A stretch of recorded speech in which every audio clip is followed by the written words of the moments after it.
এই ভিডিওটা তোমাদের কাছ থেকে রাত্রিবেলা করে শুরু করলাম। আর দেখো, এখন তোমাদের দাদাভাইয়ের দোকান থেকে আসার সময় পুরো সপ্তাহের মোটামুটি জিনিসপত্র নিয়ে এসে শ্যাম্পু, সাবান, তারপর ম্যাগি, বিস্কুট, পাস্তা মশলা, কফি, ডাল, তারপরে পাঁপড়, কাজু কিশমিশ নিয়ে এসছে। বলে দিয়েছিলাম একটু কাজু কিশমিশ আনতে, চাউমিন ছেলের জন্যে, গোবিন্দভোগ চাল, ছাতু, বড়ি, সার্ফ, আর নিয়ে এসছে সাথে ডিম। তো ডিম আনাতে আমি আবার বললাম যে ডিম কেন আনলে, বললো এনে রাখলাম যেটা যখন লাগে। তো রাত্রিবেলা আজকে চাউমিন হবে, তো তার জন্য দেখো এখানে চাউমিনটা সিদ্ধ করেছি। দেখো এক কতটা করেছি, পুরো একটা প্যাকেট গোটা চাউমিনটাকে সিদ্ধ করলাম। আর এখানে দেখো বাসন মেজেছি, এক ঝুড়ি রাত্রিবেলা করে বাসন মেজেছি, তারপর যেগুলো এনেছে সেগুলো সব গুছিয়ে রাখলাম। আর এখানে দেখো আলু, গাজর আর ক্যাপসিকাম একসাথেই ভাজতে দিয়ে দিয়েছি, হলুদ আর নুন দিয়ে ভাজতে বসিয়ে দিয়েছি, কারণ অনেকটা না রাত হয়েছে, 11:30 বাজে। তো সেই জন্যে একসাথে বসিয়ে দিয়েছি, ওটা ভাজা হয়ে গেলে একবারে চাউমিনটা দিয়ে একবারে নামিয়ে দেবো।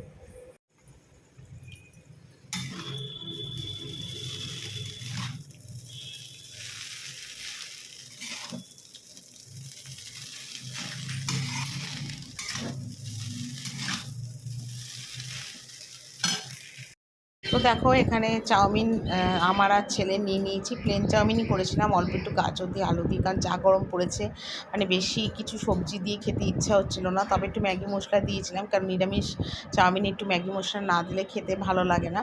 তো একটু ঝালভাবেই বানিয়েছিলাম, খেতে বেশ ভালোই হয়েছিল। আর আমি তো লঙ্কা মুখে দিয়ে খাচ্ছিলাম। তো রাত্রিবেলাটা এইভাবেই আজকে খাওয়া দাওয়া করলাম। গুড মর্নিং বন্ধুরা। সকালবেলা উঠে বাসি কাজকর্ম সমস্ত কমপ্লিট করেছি। আর করে যেমন বাসন মাজা, ঘর মোছা, টুকিটাকি জামা কাপড় কাচা সমস্ত কমপ্লিট করে তো ঘরে এসেছি। তো এসে দেখলাম তোমাদের দাদাভাই কেউ ওঠেনি ঘুম থেকে। তো ভাবলাম যে তার একটা কাজ করি, বিছানার চাদরটা চেঞ্জ করে দিই, কারণ উঠতে যদি ওর দেরি হয়, বাজার আনতেও দেরি হবে, তারপরে আবার কি হবে বলো তো, মানে রান্না বান্না করতেও দেরি হবে। তখন আমাকে রান্না করে বাড়ি ঘরে আসতে আসতেও আমার অনেকটা দেরি হয়ে যাবে। আর তখন আমার কাজের অনেকটা দেরি হয়ে যাবে। তো সেই জন্য ভাবলাম চলো সকালবেলায় যখন সময় সুযোগ পেয়েছি, সেই সুযোগে সদ্ব্যবহার করি। তাই সকালবেলা উঠেই আজকে একদম পাখা মুছলাম। গরমকালে দুদিন পর পর পাখা না মুছলে পাখার হাওয়া কমে যায়। পাখা মুছলাম, তারপর বিছনার চাদর, বালিশের ওষার, এগুলো সমস্ত একদম ভালো করে এখন পরিষ্কার করছি, চেঞ্জ করে দিচ্ছি। আর গরমের মধ্যে না কি বলবো, বিছনা একটু ঘন ঘন পরিষ্কার করা, চাদর চেঞ্জ করাটাই ভালো। এরা তো কীরকম না একটা নোংরা নোংরা মতন হয়ে যায়। তারপর বিছনার মধ্যে সারাদিন আমি থাকি, ছেলে থাকে, একটা ঘাম ঘাম টাইপের গন্ধও বেরোয়। তো যাই হোক, সেই জন্য আর কি বিছনার চাদরটা সকালবেলায় চেঞ্জ করছি। আর বাবু তো আগেই উঠে গেছে, কিন্তু বাবুকে আজকে আর ভিডিও ধরার কথা আমি বলিনি, কারণ সবাই ঘুম থেকে উঠেছে। তো ঘুম থেকে ওঠার পরেই যদি ওকে বলি তুই ভিডিও কর, একটু হয়তো পছন্দ করবে না, রাগ হবে, স্বাভাবিক কথা। সবারই ঘুম থেকে উঠলে একটা আলিশি ঝিমঝিম ব্যাপার থাকে। তো সেই জন্য ওকে আর বললাম না, আমি নিজেই সমস্ত দেখো এখানে টিভি মোছা, পর্দাগুলো ঝাড়া, খাটটা মোছা, এই টুকিটাকি কাজগুলো একটু সেরে নিচ্ছি। কারণ আমার যেহেতু রাস্তার ধারে ঘর, এতটাই ধুলো জমে কি বলবো। তো যাই হোক, সকালবেলা উঠে ঘর ঠরগুলো একটু পরিষ্কার করে নিলে নিজেরও ভালো লাগে, আর দেখতেও ভালো লাগে, মনটাও ভালো লাগে। আর রান্নাবান্না করে এসে এতটাই ক্লান্ত আর হাঁপিয়ে যাই গরমের মধ্যে, যার ইচ্ছা তখন করে না আর এক্সট্রা কোনো কাজ করতে। তো তার থেকে এরকম সকালবেলা উঠলে যদি সময় সুযোগ হয়, তো এরকম বিছনা তোলার কাজ বা টুকিটাকি কোনো কাজ থাকলে সেগুলো করে নিলে ভালো হয় আর কি। তো যাই হোক, এখানে বিছনা সমস্ত একদম তুলে পরিষ্কার করে একদম সুন্দরভাবে গুছিয়ে নিচ্ছিলাম।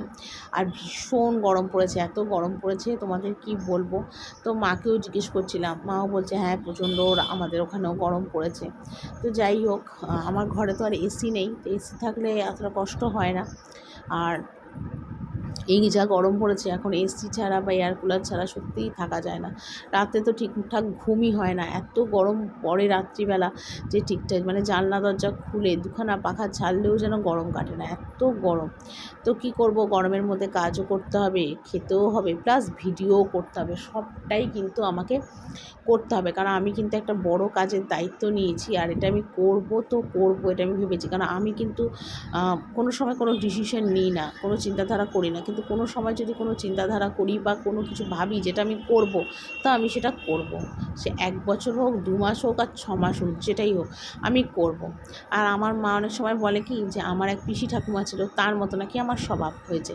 মানে আমি হ্যাঁ তো হ্যাঁ, না তো না, বা কোনো কিছু করব যদি ভেবে নিই তো সেটা আমি করব, এরকম বলে আর কি আমাকে। তো যাই হোক, অনেক সময় অনেক বলে যে মেয়ে মানুষের অতটা জেদ ভালো না, রাগ ভালো না, কিন্তু যে জেদে ভালো হবে, উন্নতি হবে, আমার মনে হয় সেই জেদ মেয়ে মানুষের করাটা উচিত। আর এখনকার যুগে সব মেয়েদেরই নিজেদের পায়ে দাঁড়ানোটা, সেলফ এক্সপেকটেশনটা করাটা খুব প্রয়োজন। আমি অন্তত সেটাই মনে করি, নিজের ওপর নির্ভরশীল। ওই বিয়ের পর স্বামীর কাছে হাত পাতা, কখন সে টাকা দেবে, কখন সে টাকা দিলে সেই জিনিসটা কিনবে, সেই জিনিসটা না থাকাটাই আমার মনে হয় ভালো। এখনকার যুগে সব মেয়েদের নিজের ওপর নির্ভর করে নিজের পায়ে দাঁড়িয়ে তবেই বিয়ে করা উচিত, আমার অন্তত সেটা মনে হয়। আর আমার তো অনেক ছোটো বয়সে বিয়ে হয়ে গেছে, এত কিছু আমি বুঝতাম না, যেটা এখন আমি বুঝি। তখন এই বোঝার বয়সটা আমার ছিল না। যদি সেই সময় এই ভাবনা চিন্তাগুলো এখনকার মতন আসতো, তাহলে জীবনের এত বড় ভুলটা আমি করতাম না। তখন আমি লেখাপড়া শিখে নিজের পায়ে দাঁড়িয়ে তবেই আমি বিয়ে করতাম।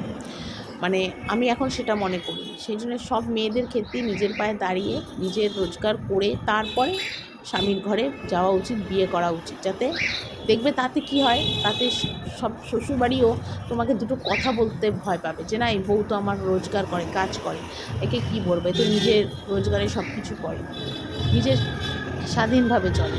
কিন্তু যেসব হাউসওয়াইফরা কাজ করে না, তারা দেখবে পরের অধীনে থাকে, পরাধীনতার জীবনযাপন। আমি অন্তত সেটাই মনে করি। কিন্তু এই চিন্তাধারাটা যদি বিয়ের আগে আসতো, তাহলে আজ আমার এই পরিস্থিতি আসতো না, যদি এই চিন্তাধারাটা থাকতো। যাই হোক, অনেক সময় পেরিয়ে গেছে, অনেক বছর কেটে গেছে, এখন সমস্ত কিছুই পরিবর্তন হয়েছে, আমার মনও অনেকটাই পরিবর্তন হয়েছে, এবং আমি চাই আমি জীবনে এগোতে, এবং অনেক সময় পেরিয়ে গিয়ে হয়েছে। তো যাই হোক, তবুও চেষ্টা আমি করব যে কিভাবে কি করা যায় না যায়, এটাই হলো আমার কথা। তবে ধৈর্যের দরকার প্রচুর, আর ধৈর্য থাকলে সব কিছুই হয়। আর আমার অনেকেই বলে যে আমার নাকি অনেক ধৈর্য সহ্য, হয়তো ধৈর্য সহ্য আছে বলেই এত দিনে এত দূর আসতে পেরেছি। তো দেখো, তারপরে এখানে টেবিল মুছে নিচ্ছি সকালবেলাতে, যেহেতু কাজকর্মগুলো সব সারলাম, সেই জন্য আবার এখানে টেবিলটা একটুখানি মুছে পরিষ্কার করে নিচ্ছি, কারণ এরপর রান্না চাপাবো। সেই জন্যে ভাত বসিয়ে দিয়েছি অলরেডি।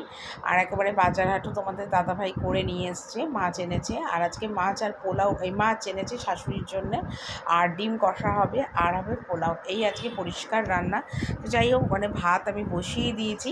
ভাত বসিয়ে দিয়ে টেবিলটা মুছে নিই, কেন একবার রান্না খাবার টেবিলে উঠে গেলে তখন আর টেবিল মোছাটা খুব অসুবিধাজনক হয়, তাই আগে টেবিলটা মুছে নিলাম।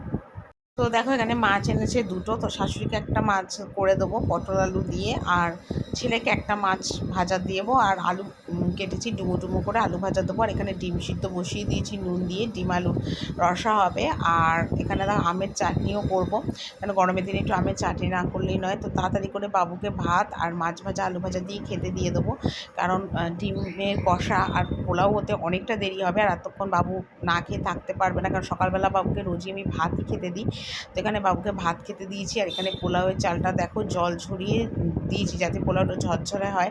তো আমি কিন্তু এইভাবেই পোলাও করি, আগেই চালটা ধুয়ে ঝরঝরে করে রেখে দিয়েছি। আর এখানে একটু পেঁপে আলুর রসা করেছি। তো এখানে দেখো ডিমের জন্যে কষাচ্ছি মশলা, আর এর মধ্যে টমেটো সস আর চিনি দিয়ে দিলাম। আর ডিমটা আগে থেকেই ভেজে রেখেছিলাম, আলু আর ডিমটা। এখানে ভালো করে মশলা কষাতে বসিয়ে দিয়েছি। মশলাটা কষানো হয়ে গেলে তারপরে আলুটা ছাড়বো, কারণ আলুটা একটু শক্ত শক্ত আছে, ডিমটা লাস্টে দেবো। কারণ ডিম দিয়ে আলু দিয়ে মশলা দিয়ে কষালে না ডিম ভেঙে চলে যায়, এর আগে এরকম হয়েছে। তো সেই জন্যে এরকমভাবেই এখন একটু কায়দা করে করছি। তো যাই হোক, আর এখানে ডিমের আলুগুলো এখন দিয়ে দিচ্ছি। পোলাওটা তো আগেই করে নিয়েছি, আগে যেহেতু ডিমটা করতে একটু দেরি হয়, তাই ডিমটা লাস্টে করছি, আর পোলাওটা একদম আগেই করা হয়ে গেছে। তো যাই হোক, এই রান্নাগুলো করতে কিন্তু একটু টাইম অবশ্যই লাগে। তো যাই হোক, তবু ভালো জিনিস করতে আমার খুব ভালো লাগে, আর আমি রান্না করতে খুবই ভালোবাসি। কারণ ভালো মন্দ রান্না করতে কে না ভালোবাসে, আর ভালো মন্দ খেতেই বা কে না ভালোবাসে বলো, সবাই ভালোবাসে। তো যাই হোক, এখানে আলু দিয়ে ভালো করে মশলা দিয়ে কষিয়ে নিচ্ছি। তেল ছাড়লে এর মধ্যে দেবো জল, যেহেতু আলুটা একটু শক্ত আছে তাই জলটা একটু বেশি দিলাম, কারণ এই ঝোলটা কিন্তু আমি রাখবো না, আলুটার জন্যেই, সিদ্ধ করার জন্যেই আলুটার জন্য জলটা দিলাম। তারপরে এখানে দেখো ডিমগুলো ভেজে রেখেছি, আর ডিমগুলো আজকে বেশ বড় বড় নিয়ে এসেছিলো। তো মশলাটা দিয়ে কষিয়ে ডিমে জল দিলাম, আর ঝোলটা একটু টানলে নামিয়ে দেবো। তোমাদের একবার রান্নাটা দেখিয়ে দিই। এখানে দেখো প্লেন ভাত, সাদা ভাত করেছি, এখানে পটল আলু দিয়ে কাতলা মাছের একটা পাতলা ঝোল করেছি, কালকের বড়া রসা করেছিলাম সেটা রয়েছে, আর এখানে পেঁপে আলু শাশুড়ির জন্য, আর মাছটাও শাশুড়ির জন্য। আর এখানে করেছি দেখো পোলাও, নিরামিষভাবেই করেছি কিন্তু পোলাওটা হাওয়া খেলেই এটা সব নরম হয়ে যাবে। যাই হোক, এই যে পোলাও করেছি, আর এখানে দেখো আমের চাটনি, পাতলা করে আমের চাটনি করেছি, আর ডিমের ঝোলটা এখনও হয়নি। চলো তোমাদের একবার ডিমের ঝোলটা দেখিয়ে দিই। আলুটা একটু শক্ত, সেই জন্য ডিমের ঝোলটা নামাতে রাখছে। এই যে, আর ঝোলটা একটু টানবে, আর আলুটাও একটু সিদ্ধ হবে, আলুটা এখনো হয়নি পুরোপুরি। তো একদম রান্না বান্না কমপ্লিট করে, আর আমি এখানে দেখো সকালবেলায় যে বাসনগুলো মেজেছিলাম সেগুলোকেই এখন গুছোতে বসেছি, কারণ অনেকগুলোই বাসন ছিল যেগুলো সকাল থেকে গোছানোর টাইম হয়নি। তো এবার বাসনগুলো গুছিয়ে সোজা চলে যাব গ্যাস মুছবো, গ্যাস মুছে রান্নাঘরটা টুকিটাকি গুছিয়ে ওপরে যাব, তারপর একটু রেস্ট নেবো, তারপর যাব আবার ভিডিও করতে, কারণ 4:30 থেকে 4:45টার মধ্যে প্রতিদিন আমি চলে যাই ছাদে, বাবুকে বলি ভিডিও করে দিতে, তো সেটাই করব আর কি। আর এখানে আপাতত এগুলো সেরে নিয়ে, আর মানে ভিডিও করব বলে না, ওটার একটা টেনশন থাকে যে ঠিক টাইম মতন ভিডিওগুলো করতে হবে, যেতে হবে, পোস্ট করতে হবে, তো সেই কারণের জন্য আমি ওপরে চলে যাব। আর এখানে বাসন কোসনগুলো যা সকালের ছিল সমস্ত সুন্দরভাবে গুছিয়ে রাখছি, কারণ রান্নাঘরটা আমি পরিপাটি রাখতে খুব ভালোবাসি, কারণ ওই অগোছালো এদিককার ওদিককার জিনিস আমার একদম ভালো লাগে না। তো সেগুলো করে তারপরে ওপরে চলে যাব।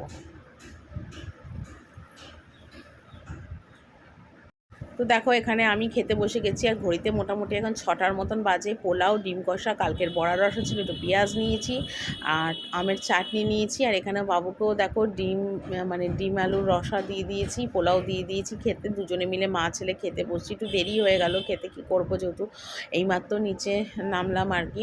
তো চলো আজকে খেতে খেতেই ভিডিওটা এখানেই শেষ করছি, আশা করি তোমাদের অনেক ভালো লাগবে। এইভাবেই ভালোবাসা দিও, সাপোর্ট করো, আর অনেক অনেক করে ভালোবাসা দিয়ে পাশে থেকো। চলো আজকের মতন ভিডিওটা এখানেই শেষ করছি, সবাই ভালো থেকো, টাটা।